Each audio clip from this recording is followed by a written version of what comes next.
2 minutes pour comprendre aujourd'hui la DMLA. Alors je suis avec le docteur Michael Assouline, vous êtes chirurgien ophtalmo, la DMLA, qu'est-ce que c'est? Alors d'abord c'est un fléau, parce que sur le plan de la santé publique, ça concerne un nombre croissant très important de personnes, notamment les personnes âgées évidemment. Donc, DMLA, dégénérescence maculaire liée à l'âge. Voilà, absolument. Alors maculaire, ça concerne évidemment le centre de la rétine, qui est le feuillet sensible au fond de notre œil, et c'est cette rétine qui convertit la lumière en influx nerveux. Malheureusement, cette rétine fonctionne à plein régime toute la vie en fabriquant le pigment qui transforme la lumière en influx nerveux. Et avec les années, puisqu'on vit maintenant de plus en plus longtemps, eh bien, cette rétine se fatigue et elle développe des lésions qui favorisent des cicatrices, ça c'est la dégénérescence maculaire atrophique, ou alors l'apparition de nouveaux vaisseaux qui envahissent la rétine et l'empêchent de fonctionner.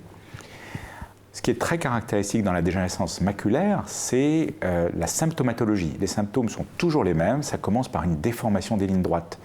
Donc c'est très facile de faire le diagnostic soi-même. Il suffit de regarder un grillage, un quadrillage.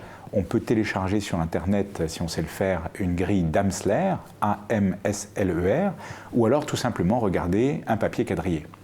Si l'on constate que les lignes sont déformées au centre, qu'elles ondulent ou qu'elles ne se croisent pas à angle droit, eh bien, il faut consulter en urgence son ophtalmologiste pour vérifier si on a cette affection. D'accord. 2 types de DMLA, hein? Alors, effectivement, il y a 2 formes principales.